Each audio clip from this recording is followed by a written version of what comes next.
खलीफा की तरफ से मुकर्रर करदा मुआविन तफवीज़ हुक्मरानी की जिम्मेदारी उठाएगा। खलीफा अपनी राय और इज्तिहाद के मुताबिक उसे अमूर की तदबीर करने और मामलात पाए तकमील तक पहुंचाने की जिम्मेदारी सौंपेगा।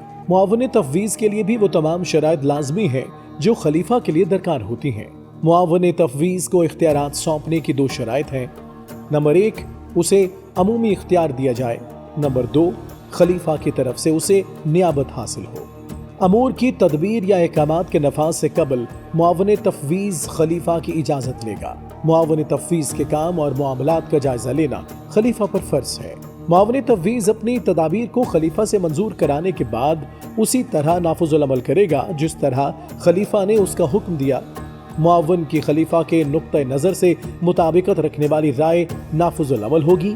वाली मुकर्रर करने और फौज तैयार करने के मामले में खलीफा की राय नाफिज होगी, जबकि मुआविन का फैसला कलअदम हो जाएगा। मुआविन तफवीज़ हैसियत में हुक्मरान होगा, इसलिए उसे किसी खास महकमे के साथ मुंसलिक नहीं किया जाएगा। मुआविन तनफीज़ खलीफा अहकामात के नफाज और इंतजामी अमूर से मुतल्लिक मुआविन मुकर्रर करेगा जिसे हुक्मरान की हैसियत हासिल नहीं होगी। मुआविन तनफीज़ का काम खलीफा की जानिब से दाखिली और खारजी अमूर से मुतल्लिक मिलने वाले अहकामात को नाफिज करना है। मुआविन तनफीज़ खलीफा की तरफ से पैगाम लाता है और दर्ज झैल अमूर से मुतल्लिक खलीफा के पास पैगाम लेकर जाता है।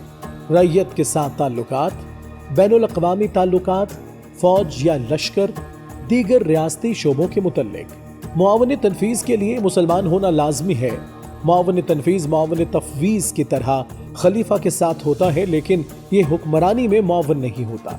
इस्लामी रियासत के ज़ेर इंतज़ाम इलाकों को कई इकाइयों में तकसीम करके उन्हें सूबे की हैसियत दी जाती है। एक सूबे को कई इकाइयों में तकसीम किया जाता है जिसे अमाला कहते हैं। सूबे के सरबराह को वाली और अमाला के सरबराह को आमिल या हाकिम कहा जाता है। वालियों का तकर्रुर खलीफा करेगा, जबकि आमिल का तकर्रुर खलीफा और उसकी इजाज़त से वाली भी कर सकता है। मुआविनीन वाली शराइत ही वालियों और आमिलों पर लागू होंगी। उन लोगों का इंतखाब तकवा और कुव्वत फैसला की बुनियाद पर होगा। खलीफा के नायब की हैसियत से वाली को अपने सूबे में तमाम कामों पर हुक्मरानी और निगरानी का इख्तियार हासिल होता है। मालियात, अदलिया और फौज पर उसे निगरानी का इख्तियार ना होगा।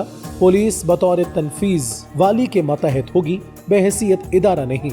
वाली अपनी अमारत में फैसले और अहकामात के मुतल्लिक खलीफा को बाखबर करने का पाबंद नहीं। ताहम जब कोई नया मामला दरपेश हो तो खलीफा की इजाज़त के बगैर इस पर कोई फैसला नहीं कर सकता। मामलात बिगड़ने पर फौरी तौर पर फैसला किया जा सकता है, ताहम बाद में खलीफा को आगाह करना लाजमी है। हर सूबे के अंदर वहाँ के मकामी लोगों में से एक कमेटी मुंतखब की जाएगी जिसका सरबराह खुद वाली होगा। कमेटी के इंतजामी मामलात से मुतल्लिक राय के इजहार का इख्तियार होगा, हुकूमती मामलात से मुतल्लिक नहीं। इसके 2 मकासद हैं। कमेटी वाली सूबे और इसकी ज़रूरियात से मुतल्लिक मालूमात फराहम करेगी और इन मामलात पर अपनी राय देगी। वाली की हुक्मरानी पर इत्मीनान या तनकीद का इजहार करेगी। वाली के लिए पहले मामले में कमेटी की राय पर अमल लाजिम नहीं, ताहम कमेटी की शिकायत पर वाली को माजूल कर दिया जाएगा। एक शख्स के लिए तवील मुद्दत तक एक ही सूबे का वाली रहना मुनासिब नहीं। वाली का एक सूबे से दूसरे में तबादला नहीं होगा। इसे माजूल करके दूसरी जगह का वाली मुकर्रर किया जा सकता है। वाली को माजूल करने का इख्तियार खलीफा के पास है। वो अपने फैसले या मजलिस शूरा की जानिब से अदम एतमाद पर वाली को माजूल करता है। वालियों के अमाल की निगरानी खलीफा पर फर्ज है। वो वालियों की निगरानी के लिए नाइब मुकर्रर करे और उनका एहतसाब करे।